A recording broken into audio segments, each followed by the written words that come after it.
I don't know. I'm gonna try to remember. Okay.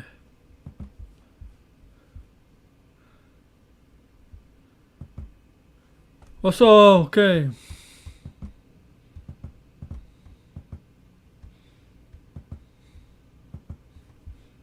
Welcome to It's All About Wrestling, episode 6.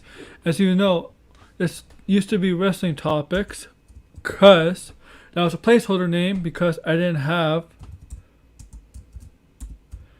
an official name yet, and now I do. While I'm doing this, I'm going to be typing.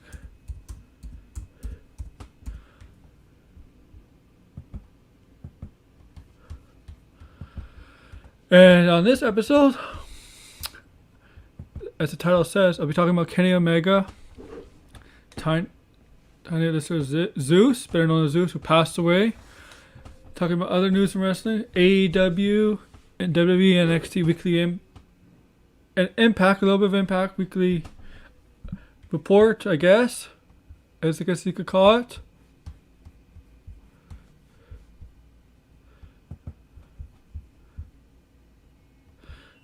And with that,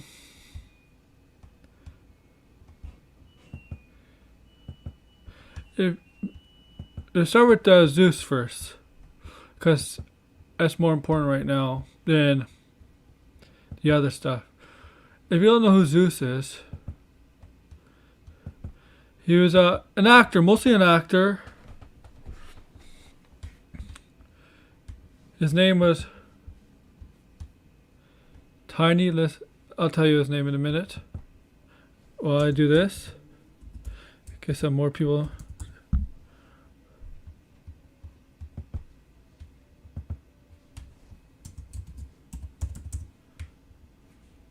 Oh, no. Let me just do something.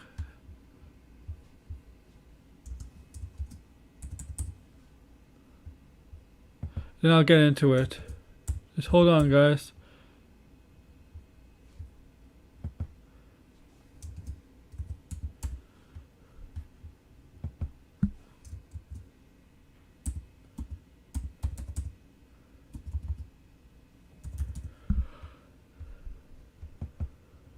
Remember, I just did a Spider-Man stream for about 50 minutes.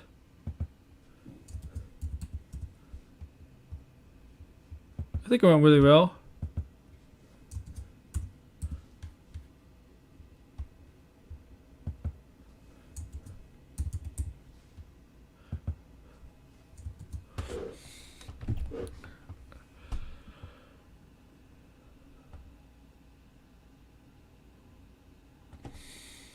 Who else?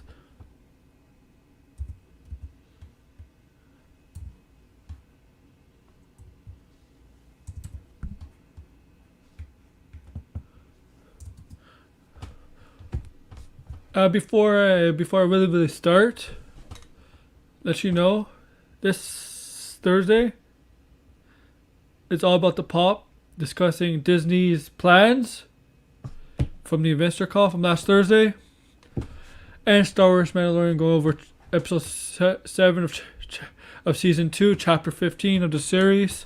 Be going over that. At 3.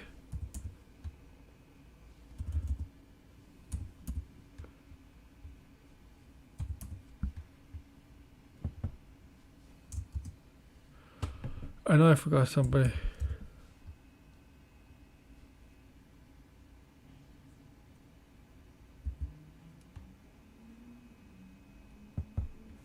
At 3 p.m.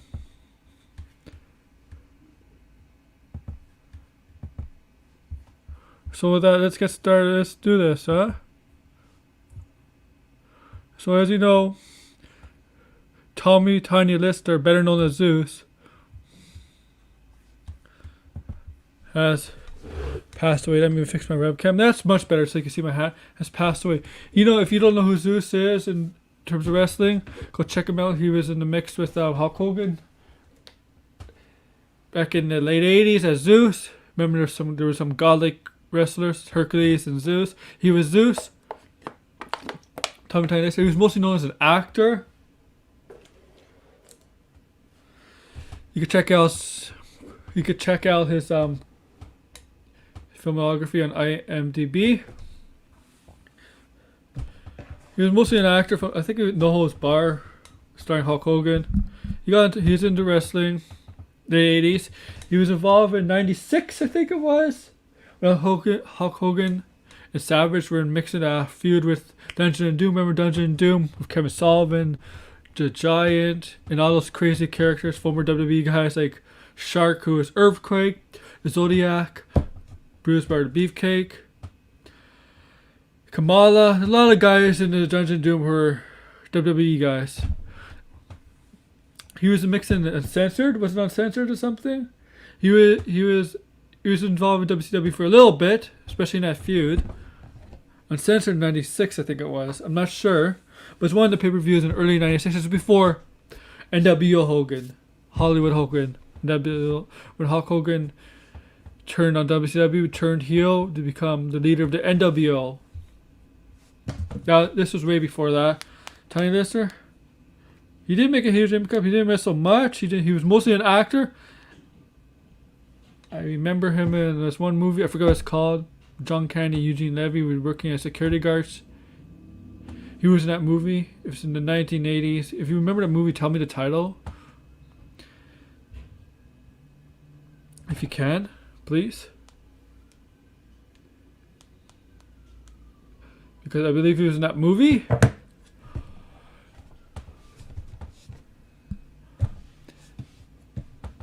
And yeah, so tragically he passed away.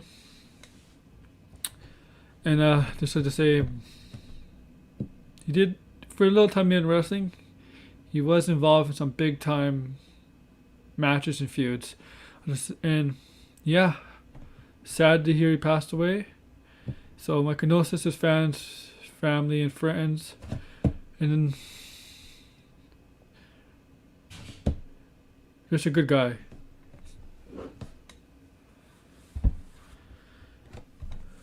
Okay, let's get into some happier stuff. Let's talk about Kenny Omega. The Cleaner. The Cleaner is back. Kenny Omega, AEW champion. World champion. Also champion from Mexico. The Collector. What does this gimmick mean, right? It means he's going to go around other promotions trying to win championship belts, except WWE, because WWE is not going to work with AEW. That'll be the cold day in hell when WWE and AEW work together. That'll never happen. And if that ever happens, I'll admit I'm wrong, but I'm probably going to be right on this. And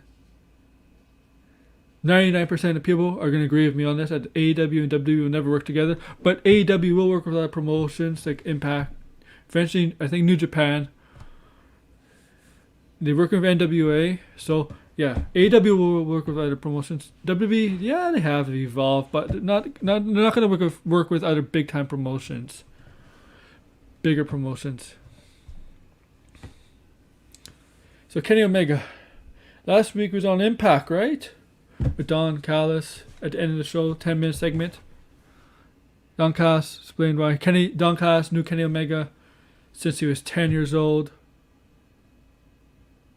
Was there for him. And that they planned this since New Japan Wrestle Kingdom. He said Tony Khan became a fan of the Jericho Omega match at Wrestle Kingdom, I think in 2017. I'm not sure. I forgot what year he said. And it was a plan for Kenny Omega basically use Tony Khan. It all came to fruition.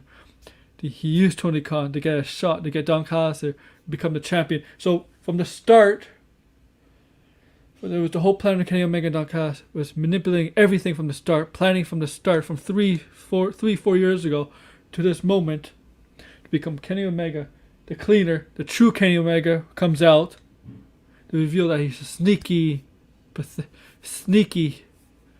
manipulative heel. Now he's a heel.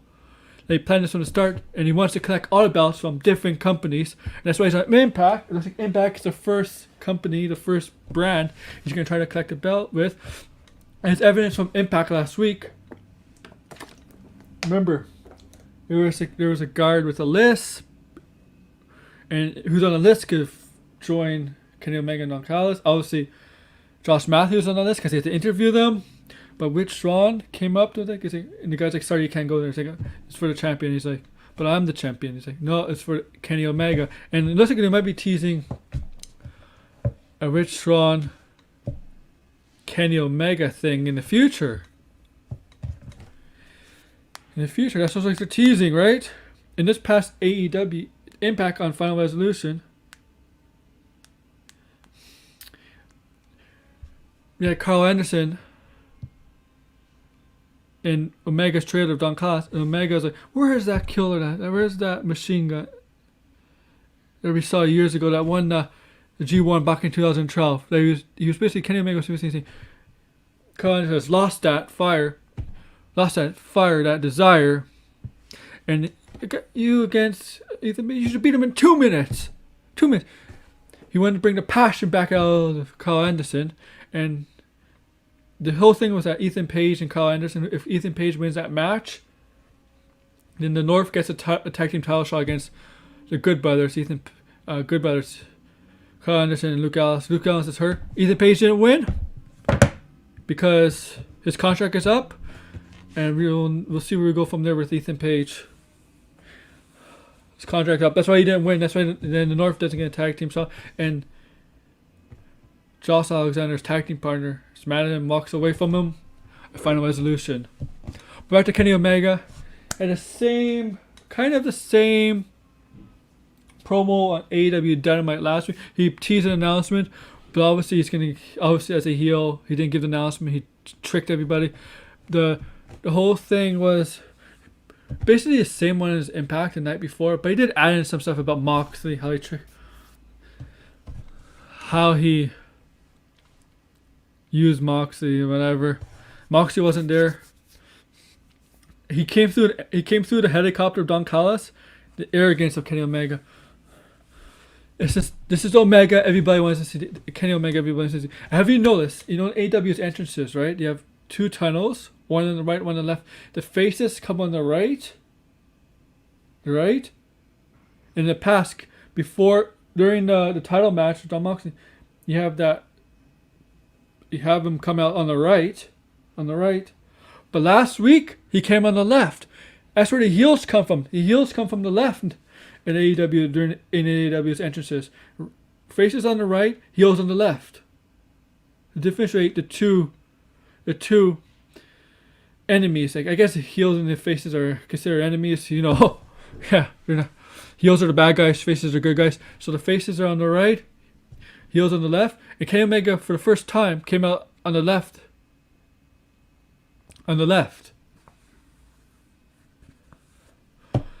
Yeah, go check it out if you didn't. Go check it out when he got interviewed by Schiavone, the promo and stuff. Was it Schiavone? Yeah, with Don Callis.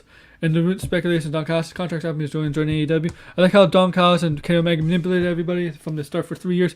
Manipulated Tony Khan. Don Callis basically said, Tony Khan invited me here. And he didn't think this would happen. Don Callis is on Omega's side. He's going to be Omega's manager, agent, whatever. The thing is, Omega doesn't need Callis because Omega could talk. Like, a lot of guys in AEW have managers, right? But the thing is, Omega could talk, so he really doesn't need Don Callis. But the reasoning for having Don Callis makes perfect sense. They know each other for years and years, and he's always been by Omega's side. They're great friends. It makes sense to have Don Callis there. I mean, Omega doesn't need him to talk, but having Omega and Don Callis work together just makes complete sense from a relationship standpoint. Don Callis, the Jackal. Remember him from WWE, the Jackal, or Cyrus or Virus in ECW?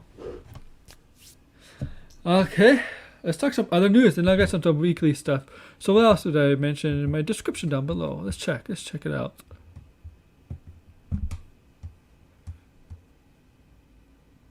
Oh yeah, let's check about Vince sending superstars back to the PC to work on their craft. So Vince sent a couple of superstars to work on back to the PC on their craft, right?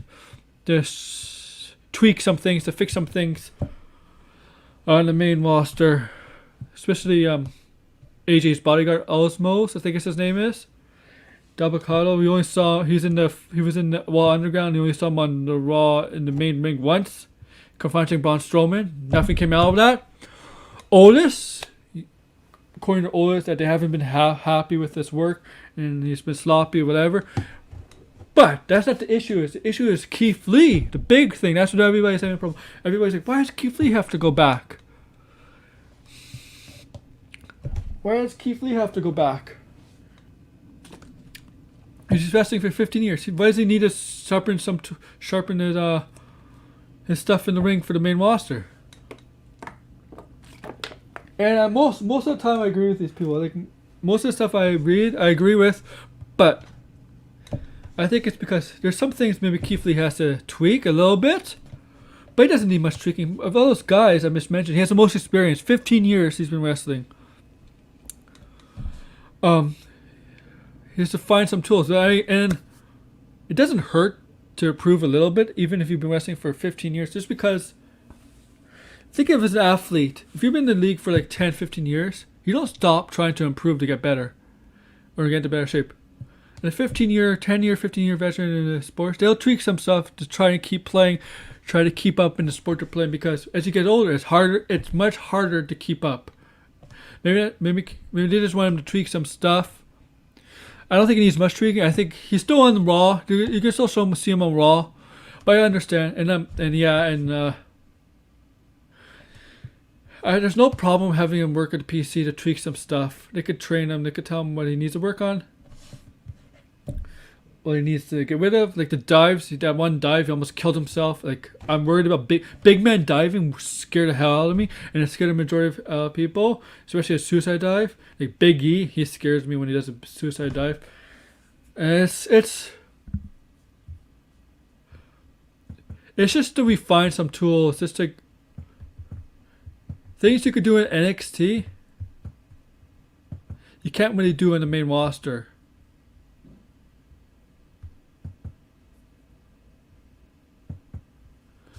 But we'll see, right? We'll see. Yeah, and I agree with other people who say, why do these guys go down and not Nia Jackson? I'm like, yep, Nia Jackson needs to go down. But Nia Jackson should have gone back down 4 years ago when it comes to the main roster. How many people did she hurt? Broke Becky's nose, injured Mandy Rose. That horrible spawn wall last week, remember that? Injured Bailey's shoulder.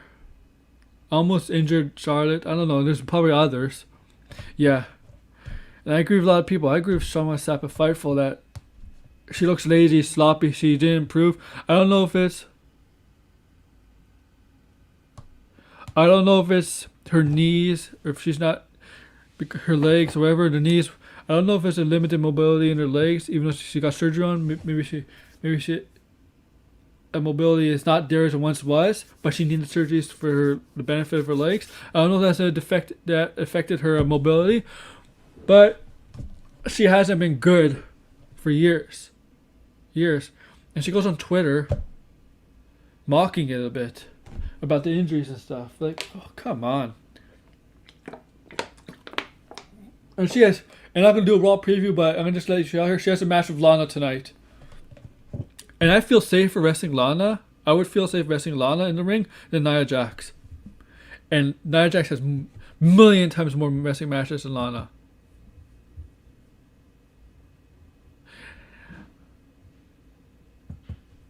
Sorry for the water. So that's when I'm going back down to the PC.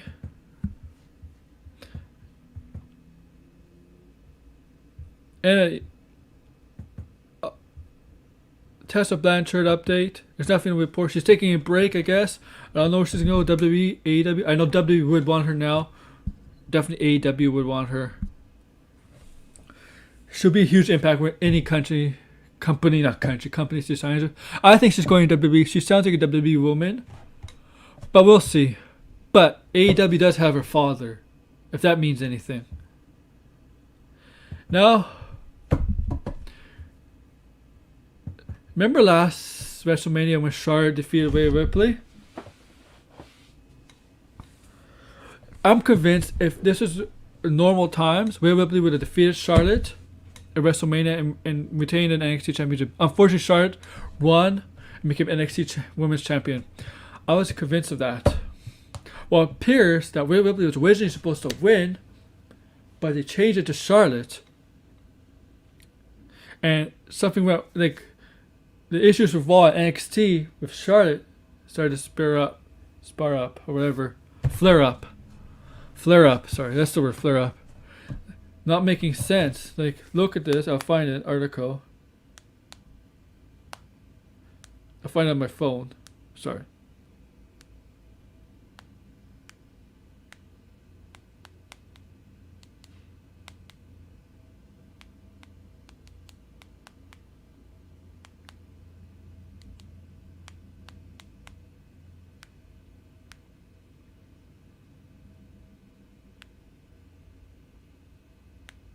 More details on why.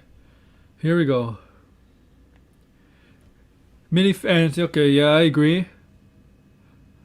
From Fightful, I am a Patreon subscriber from Fightful Select.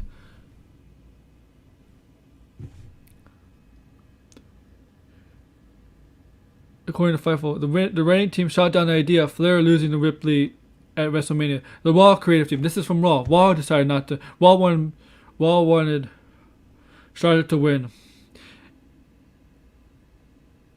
And they also shot down the idea that seeing Ripley win a triple threat match against Flair and Bianca Belair, with Bianca Belair taking the pin to protect Charlotte, of course. It appears that NXT creative team wanted Ripley to get at least some type of victory over Flair, but the Raw team wasn't going to allow to happen. So basically, Raw and NXT had disagreements on who should win. Raw wanted Charlotte Flair to win. NXT wanted Rhea Ripley to win by having Bianca Belair in the match to take the pin to keep Charlotte strong. So they're having issues, not good communication. That's why Charlotte won, because Raw overrides NXT. Even though in that case it was an NXT Championship belt, right? I think NXT should have override Raw on that.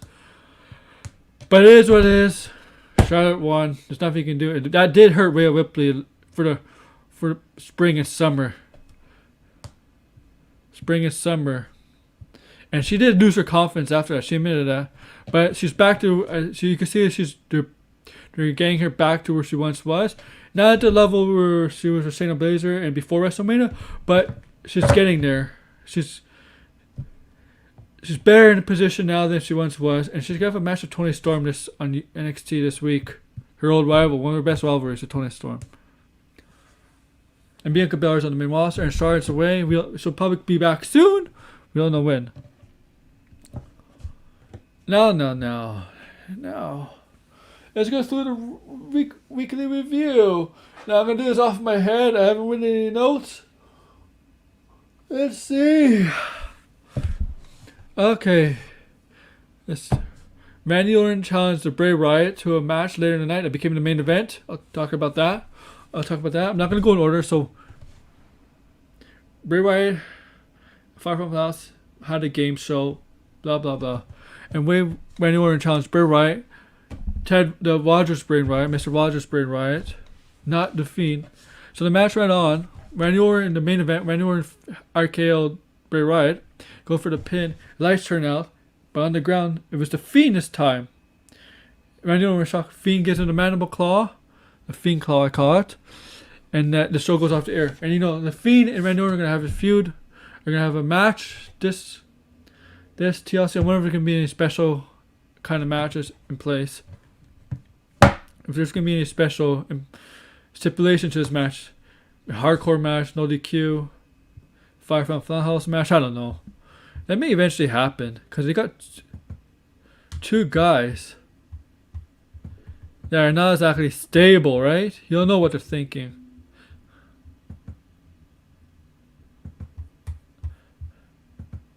So let's go. New Day in Hurt Business, Cedric Alexander, Shelton Benjamin. So Kofi Kingston had a match with Shelton Benjamin. He defeated Shelton Benjamin, but Kofi was kind of hurt. He had a match with Cedric Alexander, and this is where Cedric Alexander won. So Cedric Alexander defeated Kofi Kingston last week, and the week before Xavier Woods. Now we know they're gonna have a tag team match at TLC for the Raw Tag Team titles. New Day versus Cedric Alexander and Shelton Benjamin. What if? And I do what if a little bit later on. What if something will happen? Possibly. Now let's get to the other part of her business. Bobby Lashley had a match with Jeff Hardy. Bobby Lashley won. But the thing is, what's funny is Matt Riddle came to Jeff Hardy, the gorilla position behind the gorilla position, with donuts, but he called them bro nuts. Matt Riddle got involved in that match. It kind of caused Hardy to win. Hardy lost the match to Bobby Lashley. And looks like Matt Riddle is going to get involved with Bobby Lashley and possibly a match at TLC. I'm not sure it's 100% confirmed, but it looks like it might happen. Tonight there's going to be a 6-man tag team match. New Day and Jeff Hardy versus Hurt Business. That's Lashley, Cedric Alexander, and Shelton Benjamin. MVP in the corner, of course. We got Lana and... I forgot the match was. Lana Asuka defeating Shayna Baszler and Nia Jax. Once again, the luck is on their side. They're having a tag team match for tag team titles. This TLC, the women's tag team titles. Yeah, not exactly helping Asuka, as I said, mentioned times. And now since she won the title of SummerSlam, Asuka's been reduced to a sidekick now to Lana. In this feud, she's definitely a sidekick to Lana, because Lana's the main focus of this story. Asuka's just there to give some credibility, I guess. And that's not fine to Asuka, because they haven't done a good job on Raw to build up challengers to Asuka's title. Like, really, not a good job.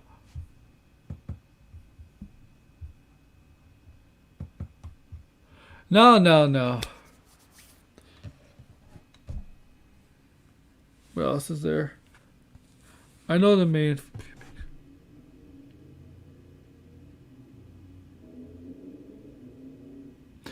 Retribution lost. Slapjack and me... Almost a Mia Yim. Slapjack and Reckoning... Was it Reckoning? Yeah, Reckoning. Lost to Dana Brooke and Ricochet. Dana Brooke gave her a finishing move. I don't know. I haven't seen it in a long time to Reckoning getting the win. I don't know what they're doing. I made a video about Retribution called Free Retribution. Check it out.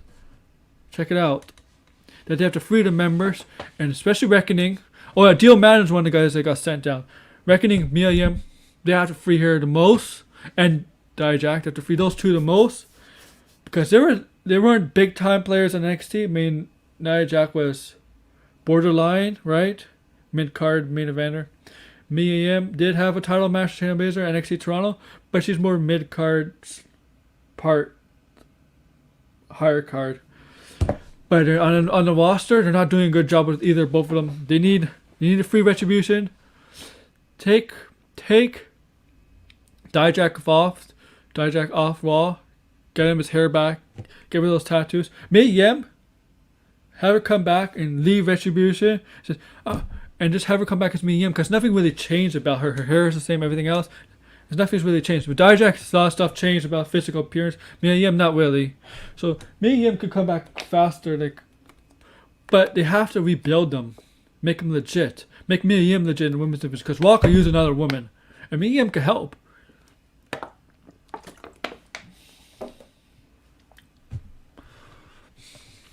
And she lost twice to Dana Brooke, and as much as Dana Brooke can improve, do you see her as anything but tag team / lower card in the women's roster? Mia Yim should have a higher ceiling than Dana Brooke. Just saying. Now let's go to the main thing.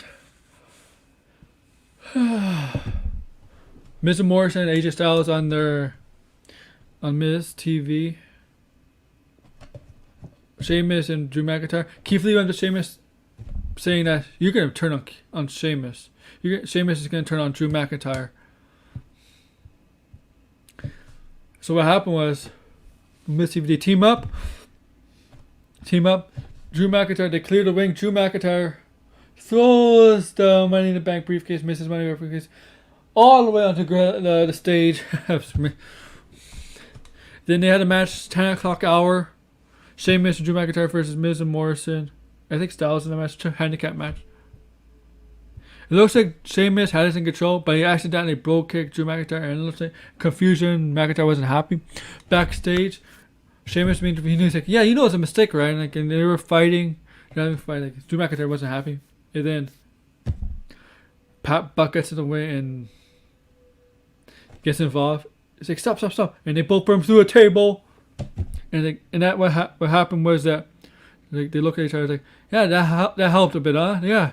So sometimes when good friends fight, they get them out of the system, and something happens.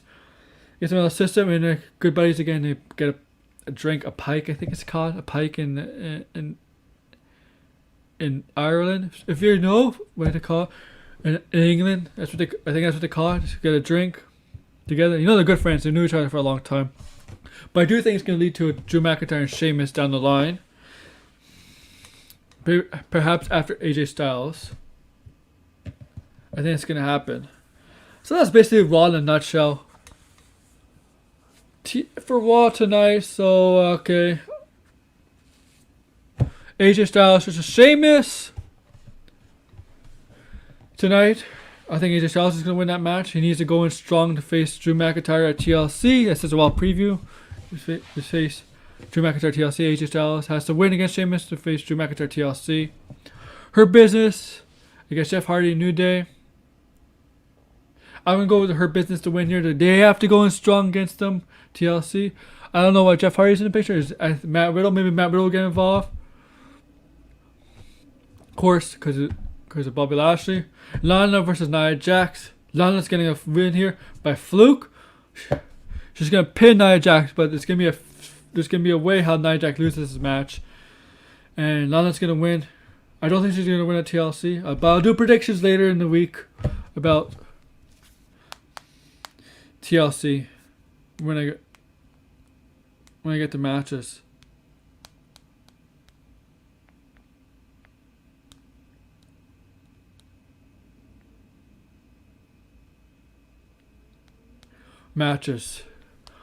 Now let's go to Impact. I'm going to talk about certain things. Omega was on Impact. I kind of explained that, right?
Okay.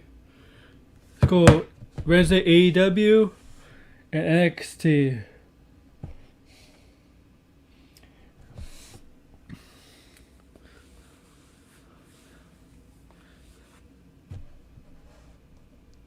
I forgot what the first match was. Shit. We'll get to Sting cutting a promo. Cody Rhodes and out. Sting's out. He says he's not here for Cody Rhodes. He's here for Darby Allin. Darby Allin's in the crowd. He points at Darby Allin. Darby Allin just stares. Because he sees a lot of Darby Allin and him, right? The loner. And, I like that.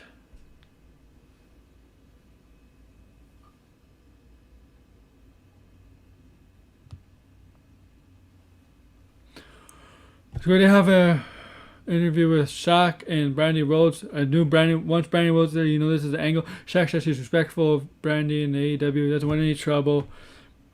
He mentions something about Jay Cardo, and that pisses off Brandy. Brandy splashes water with a cup on her. Shaq, I wonder what's gonna happen with this AEW this Wednesday. Dynamite this Wednesday.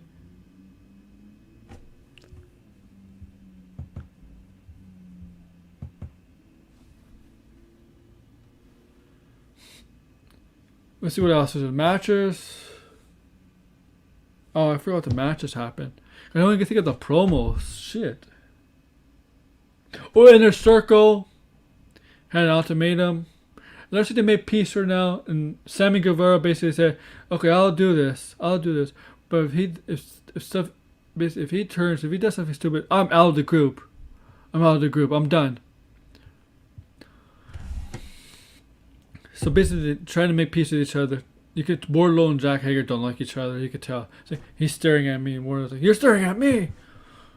Because you know why? They both want to be the enforcers of the group, right?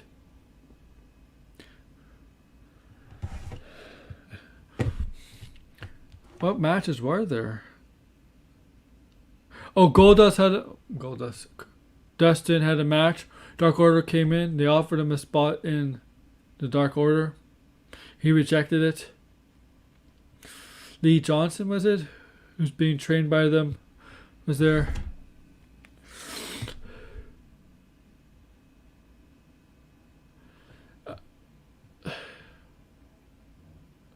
Griff Garrison and Brian Pillman had a match against FTR. FTR won, of course. Getting back in the picture. The main event was MJF versus Orange Cassidy for the Diamond Ring. This match had MJF retain and win. It's got crazy. A 7-man brawl against Inner Circle. You had a Miro come out, interfere, costing Orange Cassidy to win. Goes on stage to Kip Sabian. Security comes to get them. He beats up security. This made Miro look strong. When I see him join with Kip Sabian, I'm like, what? This is how they're gonna build Miro? As somebody's psychic or whatever, his powerhouse is Kip Sabian's psychic best man. This guy could be a monster. This is not the way to start. But it looks like they gave him this ending. Perhaps this is the beginning of that. And you know him and Kip Sabian and Penelope Ford. They're mixing that rivalry with the best friends Cassidy, Brenda, and Taylor. My guess is Miro's gonna have a match with Orange Cassidy. Very, very soon. Perhaps this week. And this week we're going to have a 7-man tag team. I don't know who that is, 7-man. Bunch of scrubs, jobbers against Inner Circle. And Inner Circle should win this match. Because look at the team that's facing them. If you go in the match with odds of winning, you got Inner Circle winning this match. And let's go to NXT. So, Finn Balor returns. You got Pete Dunne come out, Kyle O'Reilly, and Damian Priest. They all want a piece of the NXT title. Finn Balor leaves like, yeah, you all figure it out. And then music hits, Scott Bardo comes out. And Finn Balor's like, you know where to find me. He knows where to find me. And Damian Priest goes on the mic and basically chastises her. Hey, it's your berating her and provoking Karrion Kross. And later that night, you know what happens. We got a story of Ember Moon and Raquel Gonzalez. That's the main event. Let's go with that. I'm not going in order. It's a good match. Raquel Gonzalez really impressed me at War Games. I think she's legit now. In this match, Ember Moon made her look even better. Raquel got the win as she should. Because it looks like she's going to challenge Io Shirai at NXT. Evil, New Year's Evil. This is January 6th. New Year's. Looks good.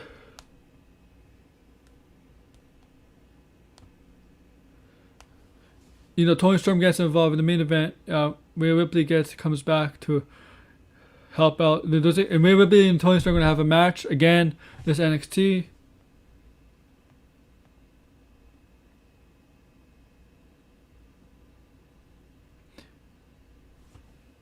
NXT.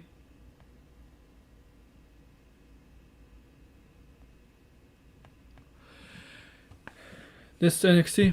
Okay, let's get to there's supposed to be a triple threat match. Johnny Gargano comes out with Candice LeRae. Basically celebrating success at TakeOver. Johnny Gargano becoming North American champion. Candice LeRae team on. She has a brace on her arm. She lost. She has a broken arm. She'll be out a while. Indy Hartwell and Austin Theory. Johnny Gargano had Candice LeRae a present. It was like a trophy with a troll doll or something like that. Had the green hair. Mocking Shotzi Blackheart. Indy Hartwell did a drum roll before. Austin Theory's like, no. Austin Theory is Johnny Gargano's sidekick, and Indy Hartwell is Candice LeRae's sidekick. Damian Priest comes out, but Karrion Kross returns and attacks Damian Priest, powerbombing him at the stage area, and Damian Priest is out. It looks like Damian Priest and Karrion Kross is gonna be on NXT, probably destroying some enhancement talent. So is Exer's Dominance, but it looks like Karrion Kross' first return opponent is gonna be Damian Priest. Karrion Kross should win that, and then Karrion Kross will face whoever. Because this week is Pete Dunne versus Kyle O'Reilly. Whoever wins becomes the number one contender for Finn Balor's NXT Championship. And I think that's going to be Pete Dunne. And I don't know about the group with Pat McAfee. I know only Lorcan and Killian Day got involved in Pete Dunne. Pete Dunne beat Killian Day. Killian Day was pissed off because when Killian Day attacked, got his face smashed in with the car door. The Jeep door, whatever, months ago. Remember that? He wanted revenge, but Killian Day lost. That's last week. But Pete Dunne, Kyle O'Reilly this week will become number one contenders. The number one contenders for NXT Heavyweight Championship held by Finn Balor. Now the tag team, we got James Drake and Gibson versus Imperium and Everrise. 3 heel groups. I don't know. There's only one face group I know of. That's Killian Day and Drake Maverick. I don't know what they're doing. Oh, Breeze Angle. I don't know what they're doing in the tag team division. It's been horribly booked bad in NXT. It used to be one of the strongest divisions. Like every division was strong in NXT. Heavyweight, tag team, and women's division was strong in NXT. I mean, movement division is still strong. I'll give them that. But the tag team division had a major drop off, man. Okay. What else happened in NXT? Rhea Ripley came to save at the end, and just Rhea Ripley Tony Storm. Rhea Ripley and Io Shirai on their stare down. I think in New Year's Evil it's gonna be Io Shirai and Raquel Gonzalez. Io Shirai will retain, and Io Shirai will move on to Tony Storm because they're kind of teasing that a bit. I like that.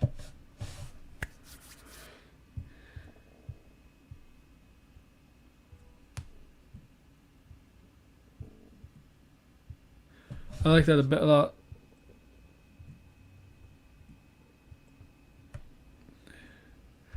Now let's go to sorry, something on my phone.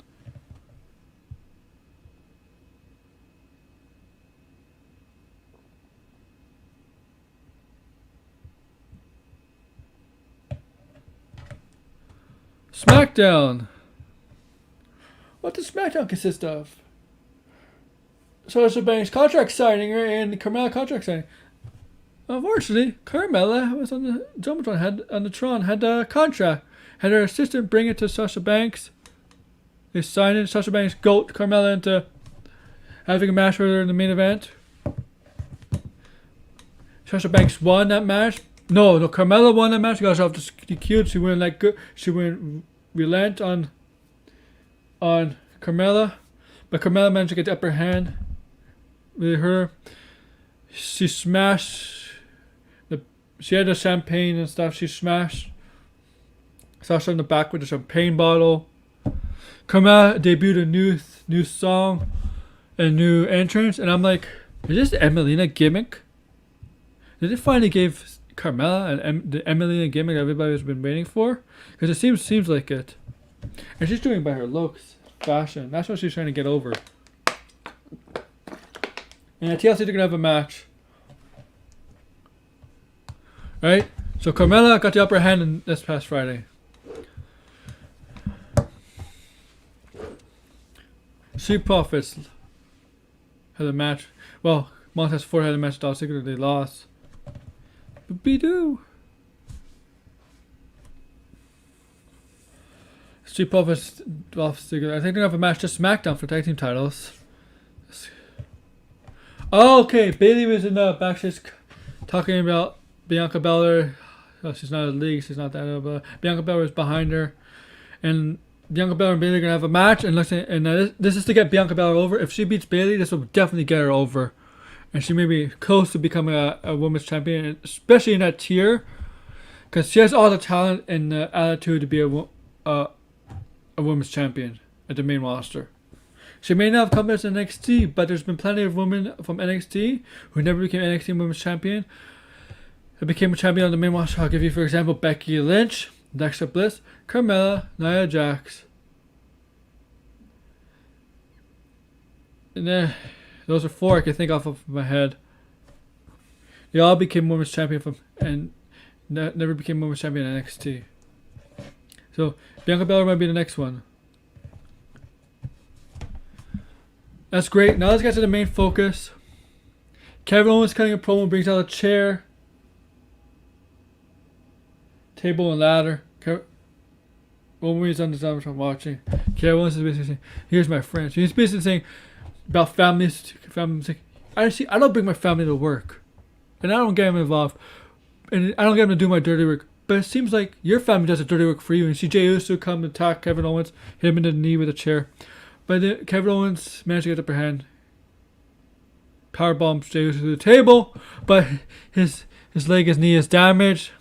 Roman Reigns comes out, wants to confront him, and Paul Heyman advises not on his terms, on your terms, so they could walk back. And Kevin Owens follows him backstage, hobbling.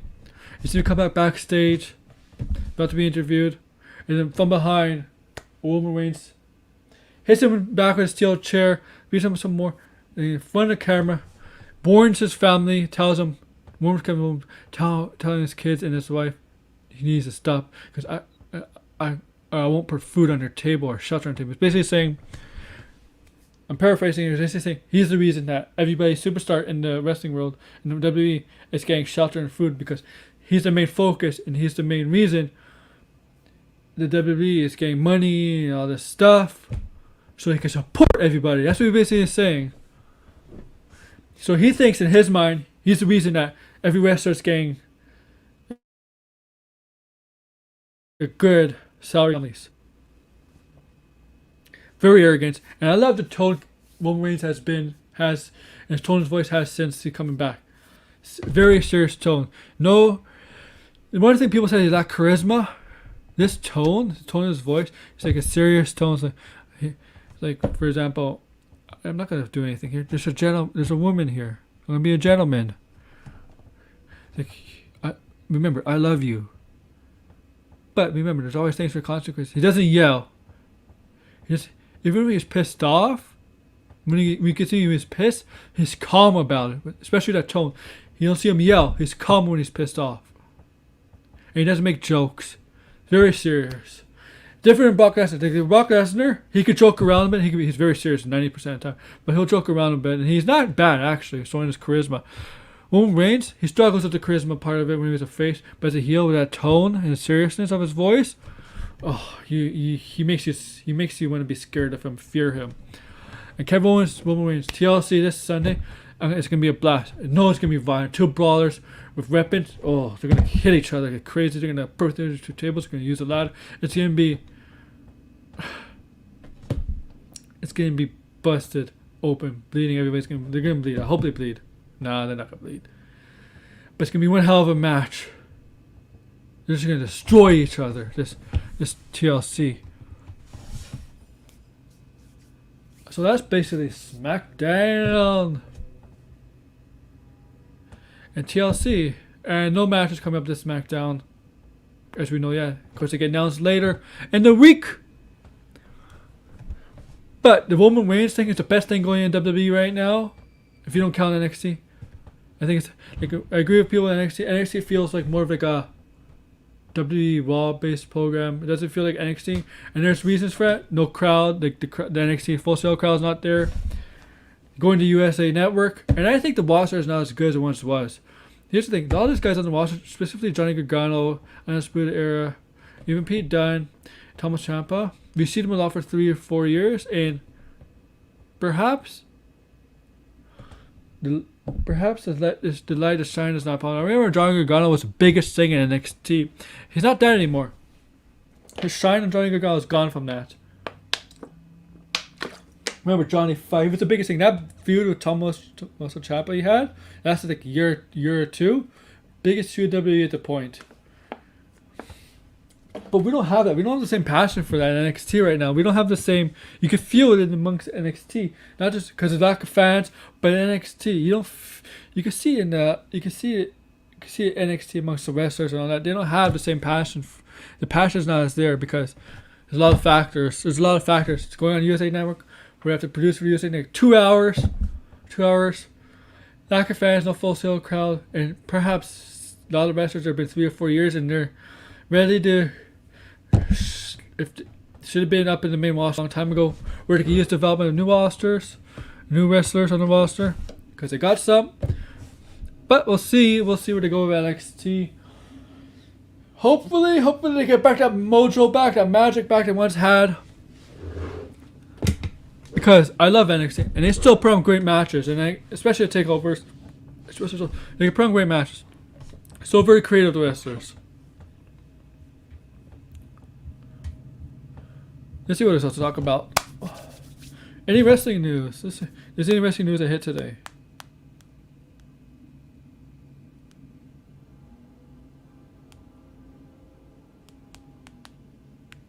If there's any wrestling news, I'll tell you right here. No, next year. No.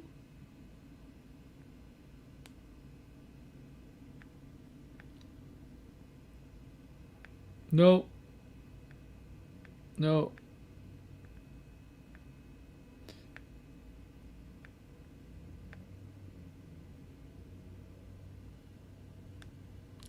So here's some backstage plans for Raw. According to Fightful Select, MVP to take the place to have Riddle and MVP take place. So it's like obviously Riddle's gonna beat MVP. So like all members of New Day are gonna be in action. Lashley.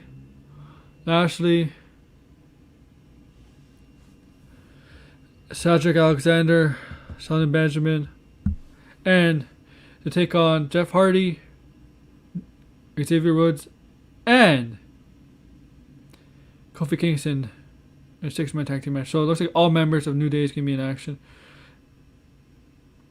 There's a plans for Keith Lee's push. Oh yeah, let's talk about WrestleMania. Rumors. Let's talk about that. So, according to WrestleVotes, so far the plans for WrestleMania, so far, things could change. WrestleMania is like 3 or 4 months away, everybody, so let's just wait. We're going to try to revisit Goldberg versus Roman Reigns, which I suspect was the plan from a few months now. Randy Orton versus Edge 3, that'd be a third match. Drew McIntyre and Brock Lesnar with the possibility of Keith Lee in it. Now, let's go to the match one by one. I'm like you guys. I don't want to see Roman Reigns versus Goldberg. This does not help Goldberg, and this doesn't help Roman Reigns. The only way it looks like it helps Roman Reigns is by beating a 50-year-old Goldberg who can't last 2 minutes in the match. And this doesn't help WWE because, to me, there has to be somebody who has a chance to beat Roman Reigns. WrestleMania is about, most of the time, it's about the face winning the championship and the face overcoming the odds of WrestleMania. You got Daniel Bryan, for example, overcoming the odds, beating Orton and Batista. Chris Benoit, Triple H, and Shawn Michaels. It's about the face, about somebody overcoming the odds and becoming champion. And with Roman Reigns, Goldberg doesn't have that. Goldberg doesn't have him with the odds. Like if it was reverse, okay, fine. With Roman Reigns becoming champion, it's good. But we know if Goldberg and Roman Reigns face each other, Roman Reigns will win that match. And no chance for a champion, new champion. So I should go to a wrestler who WWE or who has a chance of being Roman Reigns. Maybe Daniel Bryan. Kevin Owens again, whoever on SmackDown, or maybe they'll get somebody else from Raw to move to SmackDown. Yeah, so Goldberg and Roman Reigns, like everybody else's opinion, my opinion, pretty much in agreement here. Not a good idea. Drew McIntyre, Keith Lee, Brock Lesnar. First, they have to sign Brock Lesnar, right? He's a free agent. But I like this idea. So they're going to push Keith Lee. Remember that they had him and Brock Lesnar at Royal Rumble? So it's a good idea. Push Keith Lee, because Keith Lee is World Heavyweight title material. Or Universal title material. And Randy Orton versus Edge, I guess they have to finish their thing for 3. But does it have to be WrestleMania? I don't know. Have Edge wrestle somebody else. And then back to the Goldberg thing. If you want Goldberg versus Reigns, do it with Royal Rumble. Or one of the pay-per-views in between. And have Roman Reigns go over. So, yeah, okay. Because no fan, particularly one fan, one of my favorite podcasters, Mr. Warren Hayes, despises Goldberg. And I understand why. And I'm going to promote his show later. I'm going to do a Twitter thing, promoting shows later. Despises Goldberg. And I was talking to him on Discord Thursday. Oh my God, he really hates Goldberg. Well, no, we weren't talking about Goldberg, but he really hates Goldberg. And we don't want to see Oldberg and Reigns. We want to see Reigns, but not Oldberg. No disrespect to Goldberg, it's just that can he jackhammer? He even said in an interview, before I end this stream, he said in an interview once to wrestle Randy Orton, Keith Lee, and Drew McIntyre. Can he even lift those guys up for a jackhammer? Remember that jackhammer Undertaker would give him a concussion? Can he even do that to those guys? Give those guys a jackhammer? I mean, he could barely do a jackhammer to Bray Wyatt or The Fiend. Yeah. No. Goldberg? No.